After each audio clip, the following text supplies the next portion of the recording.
Welcome to the Somewhat Frank podcast, hosted by me, Frank Gruber, and joined by my friends and colleagues, Jen Consalvo and John Guidos.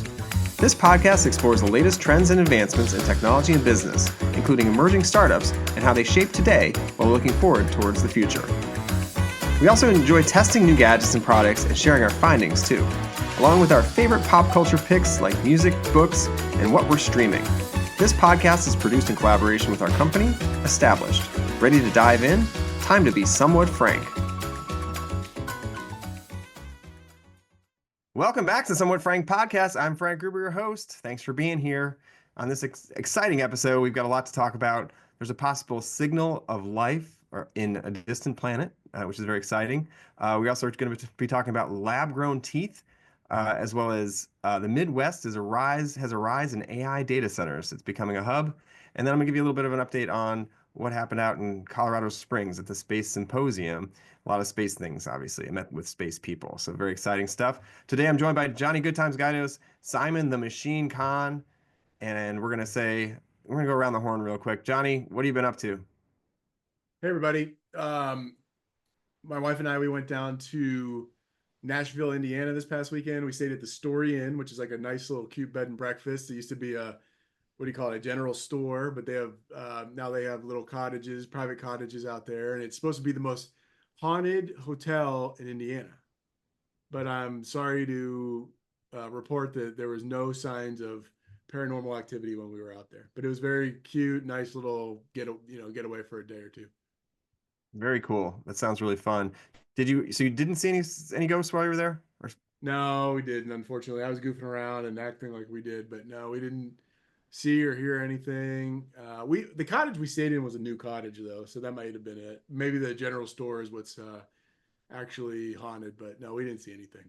Oh, next time. Simon, what about you? Yeah, so I've been just too lazy to go to the grocery store, so I've been rooting around sort of the back of my pantry, and I found black beans in a can. So I've been experimenting with beans, and I've always had an aversion to things that you have to like use a can opener for, and beans in general. But I've realized I really like beans, and they're easy to make, and they're great. So I've been experimenting with beans this week. Interesting. What are you doing with them? Just right out of the can, or do you do like some kind of mixture, or do you make? Yeah. So food stocks are really low at my apartment right now, so we're working only with beans. But I threw a ton of taco seasoning on it, and they're good for you too. So I kind of just went to town on black organic beans. That's all I have. Sounds like what I used to do. I used to stockpile beans and chili and all sorts of things. Good stuff, though they are good for you. So Yeah. I guess that's good, I guess. But maybe we should get you out to the grocery store soon. I know things are a little rough, but yeah. So let's move on here. We got this last week I was out in Colorado Springs and at the Space Symposium, their 40th annual. It was pretty crazy. I've never been to it. I have to say the Broadmoor where they hosted is a pretty phenomenal resort, just on like a lake with looking out at the Rocky Mountains, and you've got all sorts of people from all over the world joining. There's about 11,000 or 12,000 people at this event, all focused on the space industry. Came back pretty pumped. There's a lot of really great things happening in space. And moving pretty quickly. Things that we never thought would actually occur in my lifetime are being done at the commercial level. And they kicked off the event with some crazy light show, and like I've never seen, like we were in like this theater and there was like a laser like pointed at like a screen, and it like typed out the words that were coming onto the screen. And then they had like stringed instrument players just like basically rising out of the ground, and like it was pretty interesting. First kind of kickoff, and they even talked to an astronaut that was in space while they were while it kicked off. So that was pretty cool. But then they basically backed it up with a drone show. So Johnny, a drone show over the lake. Awesome. Pretty cool. But the most impressive part about it was done by high school students. So made me feel really bad because I don't even know how to fly my drone. And these guys are like making shapes, and it was pretty impressive. So that was wild. And then one of the most interesting things I saw besides the people I got to connect with was this company VAS, which I met when I was out in Miami at this other event a couple months ago. Um, they're launching something called the Vast Haven 1. It's going to be the first commercial space station, and it's supposed to launch in the spring/summer of 2026. So this next summer, not this summer, but next summer. And it's pretty interesting because it's the first time they've had a commercial space station. It's going to send, the SpaceX Falcon 9 rocket or the Dragon are going to bring 4 astronauts out to this thing for a 10-day visit, stay connected to this space station, and then they're going to do a bunch of experiments, a lot of which are being done on like pharmaceuticals, so like growing things, so like growing plants. In space, you've got, the atmosphere is thin, right? So you can have higher potencies in some of these things that you grow. So it's pretty interesting. And it was cool because I got to go visit and actually walk through the space station. We can show the clips here as we go, but it's pretty cool. I don't know how they're going to do it. It's like literally like a small it's not big for 4 people, and you literally sleep in like the sleeping bag attached to the wall. It like pumps with the air, so it feels like pressure. So give it to these astronauts for being able to do that for 4 days. I think, Simon, we know what you would do if you're out there for 4 days or 10 days. Yeah, I'm cutting a hole in that thing the first second I get in there. We're going down. Yeah, there's like one window, and they're in this like it almost like looks like an Apple store on the inside because it's like all white, like soft, like fake leather all around you, and you're just kind of like in this like tube, and just not a lot of space, not a lot to do either. I mean, other than float around. So We're commissioning or decommissioning the current international, space station, right? yes, yeah. So Nice. that this will be the next one, I guess. So it's really interesting. So anyway, I thought that was cool. You don't get to do that every day. It's unique and worth checking out. All right. So do either you think you could do that? Go 10 days in space and it's like basically it was equivalent of like 2 bathroom stalls, like not bathroom stalls, but like large, like maybe first floor bathrooms, right? And not there was no bathroom in there, but like that's what was equivalent. It wasn't a huge space. One on each side connected together. So there's like 2 of them, one where you sleep and one where you do experiments.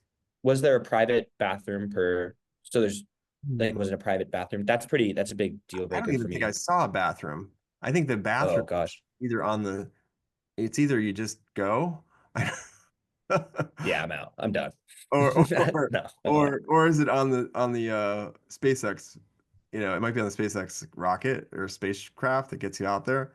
Um, or you just hold it for 10 days. I For really 10. don't All have right. any idea. Yeah, fair enough. Yeah. I didn't ask that question, but I was more interested in like these queen size beds that looked like difficult to sleep. They're basically like strapped to the wall of like the cylinder. So like there's 4 of them, so there's like one on each quarter, and you just kind of go in there and look at each other face to face. I think I could do it for 10 days. I could do anything for 10 days, right? But Mhm, um, what I was most interested to see, because I saw what you were posting on Instagram. mhm. It the old space station used to have like there was no walls mostly. It was like all just mechanical type pumps and whatever types of things. This one had like teak wood and it looked like the inside of an IKEA almost, like all of the leather and wood and stuff like that. So I thought it looked pretty slick. It does. It looks really slick, and I mean, and I thought about it. I was like, that's really cool, but it also was like very.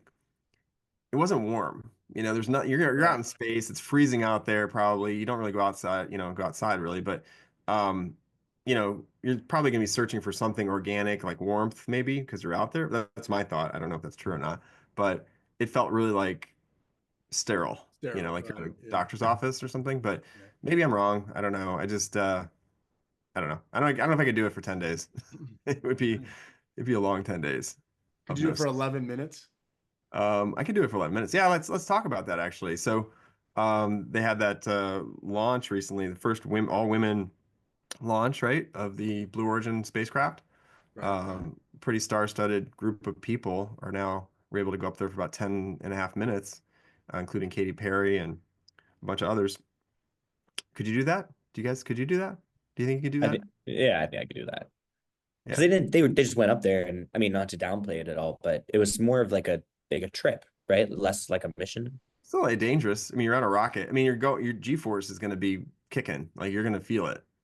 Yeah. Yeah, I'd be scared about the danger involved with it, because we've all seen spaceships explode. I Right. thought it was kind of funny though. I think some of the dramatics were entertaining, right? Like they came back and kissing the ground and all that. It was like Yeah. They literally went up there in the time that I usually like scroll on Instagram for like a couple minutes, you know. So I thought that was kind of funny, but you know, progress forward. It's good. It's good stuff. Yeah, I mean, it's definitely a lot shorter than the 9 months that the other two astronauts just came back from. Yeah. They should have been kissing the ground, right? But Oh I yeah. do get it. I get it, right? It's dangerous. Like every time you go in an airplane, right? You kind of probably think about things like that, and you're just like, oof. So I understand why. You know, I'm sure they felt some fear in there. For sure. No, it was a cool thing. I've seen both sides of it though online, as we probably all have. Like, there's been critics of it, and you know, there's been people that have been championing what they did. So I don't know. It's been all good entertainment. Yeah, I mean, it's obviously good publicity for Blue Origin, right? Right. So I think that's probably why there are a lot of critics on it. And obviously just the expense of that while everything else is going on in the world, right? So, Sure. but yeah, it's part of what they're doing, so it makes sense. All right, moving along here. Before we jump in, let's go talk a little bit about the Established Network. For those who are not familiar, Established, produces a podcast. We launched the Established Network, and it's an opportunity for anybody that's an innovator or thought leader, or doing startups or investing in startups, or curious just about how to do all that stuff. You can join the established network at established.network. It's literally, that's the URL or domain. It's just established.network, and you can join it, and we'll let you in, and then you get to connect with other folks. And we launched a monthly event called the Monthly Innovation Circle. It's every third Thursday of the month. So May's will be in May 15th, June's will be on Juneteenth. So we're going to end up moving it to June 18th. So you kind of see the cadence. And you can join it by simply going to est.us/the mic. It's the capital MIC 2025. And you can join in there, and it's a reoccurring event. And check it, drop in. We have different speakers talking about different topics. Everything from venture to storytelling to, um, ecosystem development and some of the interesting things happening all over the country. So worth a visit. If you haven't yet, sign up. We'd love to have you. And it's a lot of fun. So all right, so let's jump in. Let's talk about. We already started talking about. This is a lot of space stuff today. I think we're talking about the Blue Origin flight. We talked about Space Symposium, but there was a interesting kind of advancement, I guess you could say, as some astronomers detected a possible signal of life on a distant planet, K218b. Needs a little bit better naming convention, but that's the name of it. Um, yeah, so it's located about 120 light years away in the constellation Leo. Um, it's potentially a place where there's might be liquid water, and that's obviously a key ingredient of life. So um, they were actually detecting some um, DMS, which is like a sulfide, and thinking that maybe it's a compound similar to like what Earth has, so producing some marine uh, phytoplankton, which could be, life. So that's kind of interesting. Um, I don't think we're going to visit anytime soon. You guys maybe correct me if I'm wrong, but for those not familiar with how far 120 light years away is, with our current fastest spacecraft we've ever built, which reaches a speed of 130,000 miles per hour, which is pretty darn fast. Uh, 430,000. Sorry, 430. Yeah, 430 miles per hour, which is like, almost a half a million miles per hour. That's really, really fast. At that speed, it would take you still a very long time. It would take you 660,000 years to get there. That's such a bummer. I That's love, I insane. mean, it's insane. And I Yeah. love cool space news. Like, this is really cool, but it's such a tease. Like, all these cool space things are so unattainable. And like, I just want to see giant waves, because I want to see, if have you seen the movie Interstellar? Yeah. There's this, the giant wave scene where they're like, oh my gosh, those are mountains and they're waves. I would love to see like just a giant wave or any sort of water on another planet and see how it reacts with like gravity and stuff. It would be so cool. Yeah, it's interesting because it made a lot of headlines, which is really cool. But then you start to calculate this kind of stuff, and you're like, unless there's some kind of like portal kind of, wrinkle in time, dimensional thing that we can do to get there faster, or bend time, like it's not going to happen for us, right? Yeah, it makes you realize how big space is to some extent. Like, we can't even fathom it. It's so big, but you know, it's also, we talk about aliens and life on other planets a lot on this podcast just because it's interesting, but it makes you think that life is pretty rare out there from what we understand so far. But anybody that was out there trying to look for us or get to us, would be pretty hard pressed to find us, let alone get to us, unless they were AI or some non-organic, made out of something non-organic, right? So that's just because I think this is what they said is one of the closest ones that we know of that could sustain life potentially, and it's still 660,000 years away, which is wild. Yeah, that is really wild. So yeah, don't get your sights set on it quite yet. We're gonna go up on that 10-minute ride up to just the atmosphere for now, with Blue Origin, and Well, we'll to probably put that in context too, I think they say that human beings have only been around for 250,000 years. So, almost three times is the amount of time that the humans have been on the planet would take this to reach that. That's makes you just understand how big things are and put some things into perspective, I guess. yeah, no, it really does. So anyway, exciting news. Like I said, probably not gonna be something we can do right this second unless we figure out a way to get somewhere like that faster, or by breaking the laws of physics in some way, which they're working on. I know they are working on things like that, so it's interesting. We'll see what happens. All right, let's talk about something so let's talk about teeth for a second. Now, do you want to talk about teeth, or do you want to talk about this? Let's talk about AI first. The Midwest is, basically where you're at, Johnny, and where I grew up, is emerging as a hub for AI data centers. So if you saw this news in Axios recently, but um, it's experiencing like a surge in centers, and driven by the fact that, there's just such a need and usage of AI and cloud computing services. And so cities like Columbus, Ohio, and Chicago are, markets that you're seeing a lot of different developments there. And then you're also seeing, secondary cities like Minneapolis, Pittsburgh, Des Moines, attracting investments for these, where the lands kind of cost a little bit less, and it's a little bit cooler, as opposed to some of the sunnier places where, you're going to have to air condition these places and like really keep them cool, because these servers are running hot. So that's going to be, that's kind of interesting. I don't know if you have a thought on it, but I do want to talk about what we've been testing, and because I think it kind of all plays together here. Yeah, Should we move I on? think it makes sense from a cost perspective, and then obviously geographically being central to what we're all trying to do. So, I'm glad to see it as well, because with some of these data centers comes, jobs, if nothing else, the construction of these data centers. So, no, I'm glad to see that we're being here, and I'm seated in Indiana, that we're in the mix, being in the Midwest. So, Yeah, and the only really issue that people are seeing is the environmental side of it, right? So you sure. got to go places where there's a lot of water. Data centers use a lot of water, right? Up to 360 million gallons of water annually. It's a I lot. actually I had a question about that because I know they use the water primarily, I think, to cool the computers, right? CPUs or something like that. Can't that water just be reused to cool down again? And it might make me sound like an idiot, but I guess my question is, why can't we just reuse the water we're already using Yeah, to cool a machine? we do a closed We loop do. system, right? So you just treat that water with biocides and other various, chemicals, so that they're not continually rusting out the system or whatever. But yeah, they have what's called a chilled closed loop system. So they're already doing that. And so I don't Okay. know if that 365 million gallons per year is, you know, new water that's needed, or if it's recycled water. I'm sure it's a little bit of both, Yeah, honestly. they're definitely doing the treatment plants. Okay. Like we're all reusing water all over.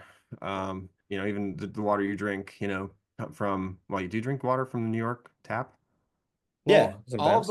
all of the water that's on the planet, we're not getting new water from outside of our, outside of our, what do you Ecosystem. call it? Yeah, our so no, our hemisphere, our Atmosphere. atmosphere, right? So yeah, so every all water on this planet's been reused for hundreds of millions of years. So Yep.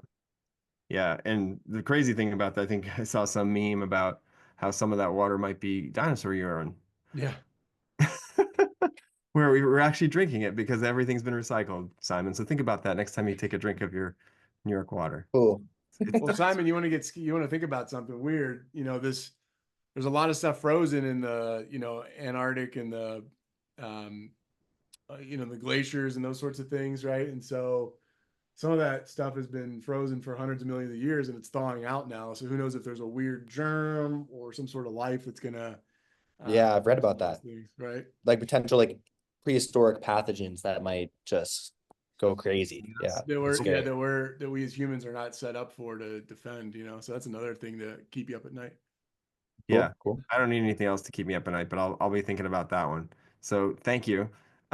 Moving on to the one of the things, the reasons we need more of these data centers is because of tools like ChatGPT, and they launched full launch their image generation a week or so ago, and it was like melting servers, like literally like they're like slow it down. They had to like slow down the amount of images you could create because people were just like cycling through and making different images and there was like memes of images going around, everything from turning yourself into a cartoon character, pet. So we actually did some of this. So like there's prompts to turn your pet into a human, and you can simply open ChatGPT, upload a picture of your pet, whether dog, cat, chicken, whatever it is.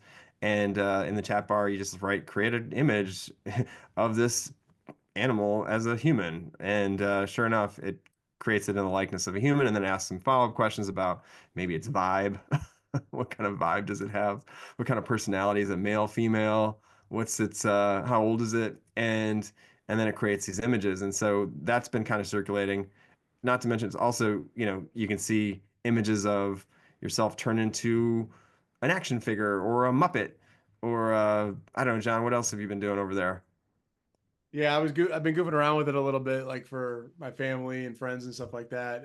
The one that I like is the knitted toy, where it looks like somebody, take Frank's face and make it look like a knitted toy, which has been pretty cool. And then the comic book ones have been, the action figure ones as well, where they're like in plastic, have been pretty interesting. So it's Yeah. been a little bit of fun. And yeah, I'm sure their servers have been going crazy with some of that. But I will say that there's been a recent update or something going on with ChatGPT where the same images that I was able to generate maybe a month ago are now photorealistic, but like in a bad way, right? Where I used to like make some prompts and it would come out as this like beautiful painting image, even some of the stuff that we've used for our podcast images. And now they're photorealistic, but they don't really make much sense. Like they're not, it's kind of, the pictures are kind of clunky for lack of a better way of saying it.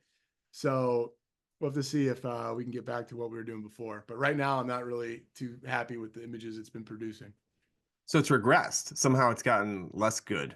Like it's Yeah, it's almost regressed. like it's trying too hard, right? It's trying to make photo realistic images, and they're not quite as like I don't know how to say it, like beautiful as images it was making before, as just like a new iteration of their images. And I personally haven't liked them, so Mhm. I haven't Inter- liked the way that they've been looking recently. Well, yeah, it's definitely, I think it's part of it is probably they were trying to figure out how to streamline this because so many people are using it. So they probably are cutting some corners and it's probably to the detriment of the images. Sure.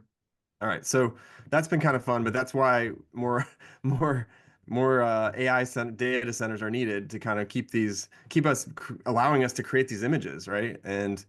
Um, and things of that nature. So I think that's just one example. I'm sure there's a million other places that are creating AI tools that are leveraging these data centers as well. So yeah, so that's kind of interesting. And then the other thing that we were going to talk about today, and it has to do with another thing that we've been testing, or I've been testing. So we've been testing the ChatGPT. I was testing something new. And any of you ever used a water pick? You know what a water I pick is? have. You do. Yes, I love water picks. Yeah. You have a water pick? I don't have one. No, I've Okay. used one before. I've got one right here. This is the blue water pick. Water pick. I don't know if you can see it, but it's pretty interesting. So started using one recently. It's pretty interesting. Mainly kind of helps fight getting that. It basically gets everything. There's like stuff under your teeth that you don't even realize, even if you brush and floss and all that. So it sends pressurized like water around your tooth to like loosen it and adds oxygen. That oxygen from the water can actually also kill bacteria because it's The bacteria needs like dark places to live without oxygen, and by putting that oxygen into your gums, it kills gingivitis, cavities, bad breath, all that kind of stuff. So 99.99% of bacteria and plaque are basically removed from this. So it's pretty interesting tool. We can drop it something in the show notes. Definitely would advise to anyone. I wish I would have gotten one sooner. They're not that expensive. Like I got mine for like $39 or something like that. So not too bad. And you just keep filling it up and you go around and you just like go around the edge of your teeth and it shoots this water up. And actually, I'm kind of addicted to it now. I just want to water pick all the time. It's like I eat something, I'm like, I'm gonna go water pick. Well, It's I don't think we put this in the show notes for today, but I do know there was a study that came out today that essentially reported that there's a ton of like lead and heavy metals and toxic stuff in most toothpastes, which is a oh, little really? concerning. Yeah. That So is I good. might want to get the water pick, honestly. Yeah. Wow. Yeah. So don't, I mean, it doesn't totally eliminate your need to brush and floss and all that stuff, but it does add another tool to your tool shed for that kind of work. It can help, I've had some gums kind of recede on one side and I couldn't figure out why. Apparently, if you grind your teeth, it recedes your gums. I learned that recently. Like if you like clench, it can actually make the tissue around it like loosen up. So anyway, we're going down deep down a rabbit hole, but wanted to bring this back around because King's College scientists have grown teeth in this laboratory setting, and it marks a really significant advancement in dentistry. One that I don't think we've seen in our lifetime, where if you were able to like regrow your teeth, wouldn't that be interesting? So yeah, they're utilizing stem cells to cultivate tooth buds, which then they can implant into the jaws of mice, and they developed, these teeth. They formed into teeth with roots and enamel and everything. So, pretty innovative stuff, and could be a good stride in the right direction for just dentistry, right? Like we wouldn't, how many people have had cavities and had to lose teeth and all that kind of stuff, gets a tooth knocked out, whatever. Or maybe you just don't even have a tooth under something. Maybe they do implants now, which can be very painful. But if you were to maybe grow a tooth back, it's pretty crazy. So, um, anybody with dentures or implants or have had a lot of dental work, this could be a new avenue. So, it's in, clinical trials are anticipated in the next few years. It's obviously not quite ready for showtime yet because they're putting it in mice. Those little teeth will not fit in your mouth. You need quite bigger teeth. But hopefully they can scale it literally and get it through these to be able to do this on humans. That'd be pretty amazing. And I guess then we wouldn't maybe have to water pick as much. I don't know. We probably still have to water pick. But anyway, pretty cool stuff. Any thoughts? No, you covered it pretty well, Frank. I mean, it'll be interesting to see what happens, and I'm glad they're making some strides there. Yep. Pretty cool stuff. All right. So let's see. What have we been watching, listening, reading, consuming? Who wants to go first? Johnny, you go first. I'll go. Yeah, I've been watching Your Friends and Neighbors on Apple TV. It's a new series with John Hamm, where he's gets divorced. His wife cheats on him with his best friend, and they get divorced, and he kind of loses his job. He's down on his luck and decides he's going to start robbing all of his rich neighbors and friends. And so I'm only 2 episodes in, but it's pretty interesting so far. I mean, just seeing what this guy's going through, and John Hamm's a pretty good actor. So there's a lot of big names in the series as well. So definitely recommend. Great. Simon, what about you? So I've been watching the new season of Black Mirror, which if anyone here is not familiar, it is a dystopian kind of episode by episode. Anthology is not the right word, but it's really like similar to the Twilight Zone. And so they came out the new season. It used to be a little bit more engaging because the ideas were still pretty far in the future. But now if there's an episode on a weird brain implant that makes you see ads everywhere, that's not too far off, I feel like. And it's still good. It's still good. So I'd highly recommend Black Mirror on Netflix. Yeah, I've never gotten into that. I've seen it. I mean, I've had it a bunch of times. Had it recommended a bunch of times. I've flagged it, but I've never watched it. I don't know anything about it, so I'll have to check that out. Add it to my list of It's great. things to do. Yeah. John, have you seen it? Have you watched Black Mirror? I've watched a couple episodes here and there over the years because it's a new season, right? So yeah, I just didn't really. It's kind of pretty far fetched sci-fi type stuff. The ones that I saw, anyways, and I mean, I liked it. I just didn't really get into it. So I'm glad you're enjoying it, Simon. Yeah. And then one more, one more thing I've been doing lately is I watched a new one called The Bondsman. It's on Prime. I don't know if you're familiar. It's Kevin Bacon. So I don't know if you're familiar with Kevin Bacon's latest thing, but we're all connected to him in some way by at least one degree, or 2 degrees or 6 degrees, whatever it is. And yeah, so anyway, it's interesting. It's a unique show because it's basically focused on this guy that basically dies, but then gets brought back, and he was like a bondsman, and so then he now is like working as a bondsman to get rid of like demons for the devil. It took a twist. I was like watching it all of a sudden, I'm like, what? And now it's like he's literally hunting down these demons every episode. So watch a few episodes, it's entertaining. It's pretty quick, and um, it's unique for sure. So definitely something worth checking out if you're interested. All right. So have you either you seen it? No, I'll have to I add it have to the not. list. Okay. Yeah, it's definitely it's new, so definitely something to check out. All right. So we talked a lot about AI and we talked about space exploration, a little bit about regenerative medicine. What's like one innovative shift that you think isn't getting enough attention right now, but it should be? Love to get your guys' take on this as a final thought. Is there anything like that's out there in the world that you're like, oh man, we should probably be focused a little bit more on this, or maybe less on the making images on AI? I think personally, there's a really cool opportunity for game developers and video games in particular to completely overhaul video games. And for the past 20 years, video games have largely been sort of the same, with slightly better graphics. But with AI now, there are examples of developers sort of imbuing non-playable characters like NPCs with AI. So every time you walk by them or you interact with them, they're telling you completely new things. Um, I think that's a really cool area for innovation. I have yet to see a AAA game put that into one of their games. Mhm. Um, so I think that'd be really cool if every time you play the game, something new happens. Definitely. That's really cool. I'm not a big gamer, but I've got, back in the day I used to play games. John, I know you play some games too. Have you seen that as an opportunity? Yeah, I play Fortnite every once in a while with some old college friends. It's less about the game and more about just like socializing and catching up and that sort of thing. It's a lot of fun though. Um, yeah, I think AI incorporating AI is going to definitely make some strides there because you used to have like a planet or an island that you would compete on, and now it's infinite, right? Like you Hmm. can go to a different planet on some of these games, and it just and experience new things and have different bots that are like talking to you. And basically, it's all AI, right? And experiencing different things. So I know that I can't think of the name of the games right now, but there's some games that are already doing stuff with that. It's uh, pretty exciting. Definitely.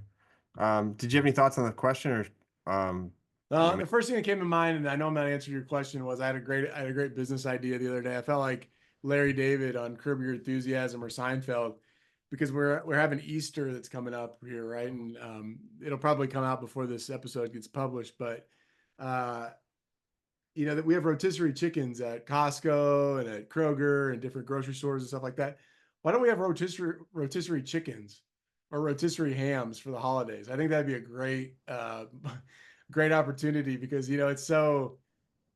it's like it's a time expense, and everybody stresses out about being able to feed all your friends and relatives over the holidays. I think that we should just have rotisserie turkeys during the holidays. So that's that hasn't been given enough attention, Frank. That's my answer to your question. I love it. Watch out. Pigs they're coming he's coming for you. He's got the pigs are hiding right now. But yeah, that's interesting. I didn't even think of that. It By the way, for our listeners, I'm kind of joking, right? Like I mean, it doesn't make sense, but I know my brother is going to be hosting this year, and he was kind of stressing having food for everybody, and I was like, we should just get a rotisserie turkey and call it a day. So yes, for sure. Those rotisserie chickens do come in handy though, sometimes when you're in a pinch. oh yeah, All right, so I was thinking about this. There's a lot of advancements coming at us very quickly. So one of the things I was thinking about with this was like, and this is going to sound maybe counterintuitive, but like what are some things we can do to slow down the things that are coming at us, right? Like, and maybe get through some of the things faster because like with all like just ourselves alone, how many ways do people communicate with us now? Probably like at least five different ways, right? Like through text and through, I mean, text has become email, right? People are writing long text to you, and you've got thousands of different, different threads of emails and groups and all that. And then you've got the whole social element of it, and then you've got like things like tools like Slack, and then you've got tools like email and multiple emails. So there's just like, dozens of ways for people to communicate. And it's can be really hard to manage all that. So I'd love to just figure out a way to like get all that like unified and then like summed up so you can kind of like make sure that the right things are getting answered and you're not missing anything. Because I think that's the biggest thing is like the thing that kind of pushes us to kind of keep going faster and is that well first the slot of like all the messaging apps have made us like believe that everyone should answer immediately or have this idea that maybe everyone should answer immediately. So that's kind of like changed the bar there is like what whereas email used to be like, oh, I'll send it and then I'll hear back at some point.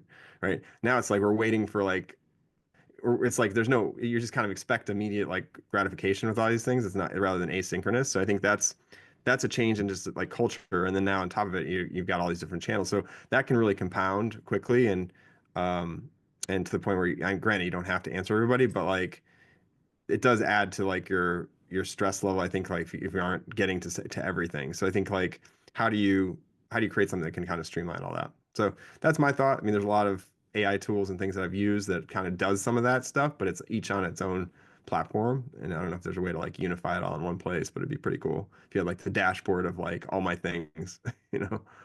So that was what I was thinking about. Final thought. Yeah, I like. Wouldn't you, wouldn't I, you want I, that? yeah, no, I like what you're saying. Like, there has to be some sort of like a great reset, where like Yeah. you get back to just your core, instead of trying to do everything and be everything for everyone, get back to like the five best things that work for you. There are some aggregators out there, right? Like I was trying to think about it. I think last episode we were talking about, I used to use Flipboard. Is that what it's Yeah. called? Where like, Yeah. and they did away with it, I believe, except now it's like Oh, subscribing to all these different RSS feeds. But like right now, they have it, Flipboard. Flipboard still works, I think, but it's just it, different. it's They've moved. different, right? But Yeah. like what I've done is like I subscribe to all those different things and I get an email once a day and it's like based on things that you like or that you prefer, here's Mhm. an email of the top whatever, like 20 news articles that given your preferences that would be interesting to you. And it kind of like helps you save time that way, right? So Mhm. but no, I like what you're saying there, Frank, because there is you just get lost and there's so much you need to Yeah. get back to focusing on what has the most value for you, I think. And I was just thinking, I wasn't even thinking about like the news side of it. I was just thinking about the communication side. People like Yeah. communicating with you one on one or in groups. But yeah, you add that to it. That's a whole nother area of information. I mean, it's information overload management, right? Like that's the thing we're all trying to figure out and get through. We can, like you said, you can turn it off, but the I guess like our norms have changed a little bit as far as like what people expect on the communication side. And so I think that's the one that's like, oh, like, you get a text message and you feel like you should get to it back to it at some point soon. And email is piling up while you've got people texting you on every other channel that we now exist from LinkedIn to, you know, I guess if people still use X or whatever, Facebook Messenger or all those different places. So there's just a lot of places we've connected. And so it's like, yeah, I guess you could just like declare bankruptcy. Just like, I'm not answering these over here or whatever, and just like not engage. That's one idea.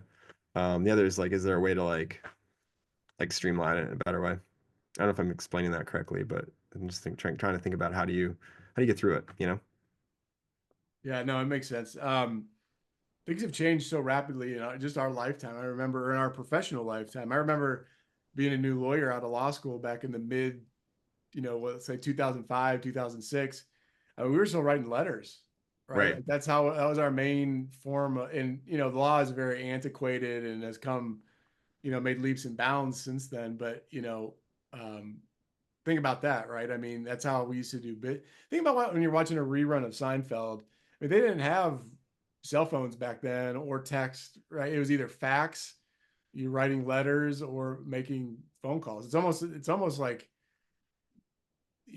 crazy to believe that we didn't have those things, not too long ago, right?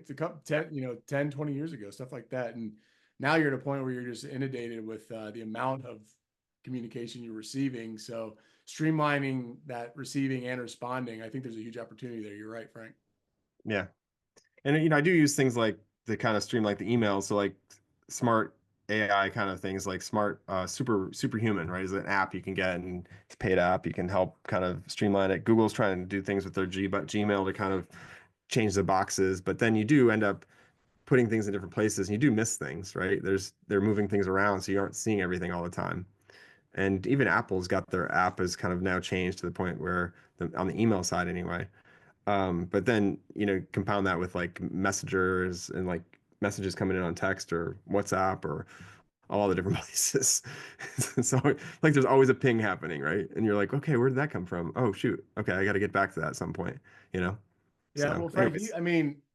in all honesty, you are very active on social and stuff. And like, we're in our mid 40s now. And I know I'm not trying to like, I'm just saying like, I had to do the cost benefit analysis of like, all right, do I download TikTok? How much time is that going to take up Mhm. versus distracting me from other things? Like, Yeah. I've talked about it before. Like, I have made conscious decisions to stay away from certain things so I could spend more time on other things. And Yeah. yeah, social media can definitely get away from you to some extent. So, but you do a good job of those things, but it can be stressful and time consuming. Yeah. I mean, and to your point, like I've thought about like getting like a dumb phone, like for the weekends or whatever. Yeah. Just one that doesn't have much on it, so you can't just don't even have the ability to do those things. We used to Something call crossed those my mind. we used to call them landlines. Right. Yeah. Well, I'm actually looking at that too. Because I was like, for the little one, I want to make sure she can make phone calls and not have to be on her devices or whatever, because that's like a whole like another thing that you're combating with like children, for example, like screen time is a big deal. So like it can changes their brain. You talk to any parent about screen time and like their kid is on like their tablet for a little while. It takes like 2 hours to get their brain to stop, like to decompress and not like crave that stimulus. It's wild. So it's We different talk from TV. about you kind of brought up something that we talked about Fortnite earlier, and I play with my nephew who's 11 years old, I think, and it's unbelievable how fast these kids' brains move because they grew up with that stuff, right? Like we my first cell phone I got when I was like a junior in college. So Mhm. Simon, this is probably blowing your mind right now, but like my nephew has grown up with an iPad and computer and video games, and so I mean, he smokes me, right? And I'm like, I'm not the best, but I'm not the worst. But like, it's a whole new ball game. Like when I get involved, when I'm playing with him, I mean, he's 10 times better than me, and he's 11 years old. So it's like I get blown away by it every time because like I can do two things, and he's doing 10 things at once. It's crazy. Yeah, their brains are just like firing at all cylinders, right? To Oh do yeah. all these different things. Yeah, it's interesting. I mean, yeah, like you said, Simon, you had cell phones, right, your entire life, right? So, Yeah, I mean, in I think I got mine in like eighth, seventh grade or something like that. okay. Yeah, so that's quite different timing, but obviously they're saying hold it till like even later now because of all the social things that can happen. But yeah, it's been kids that's coming out are like able to do all these things because they're seeing screens when they're two. They've been watching YouTube and whatever since they were 2.5 years old, and that didn't exist back then, right? You didn't have that kind of ability to be able to like on demand everything all the time. So anyway, it's a tangent. I just want to get your guys' thoughts. I don't know. I've been thinking about it a little bit as I try to like manage all that. And, obviously the shifts are happening in real time and are going to continue to happen. So more coming at us. So we got to figure out how to manage it. And with that, anything else you guys want to add before we say adios? All right. Well, thanks so much for listening, everybody. Somewhat Frank. We'll be back again with another episode. It's coming at you soon. Thanks for listening to the Somewhat Frank podcast. If you haven't already done so, please subscribe and leave us a review.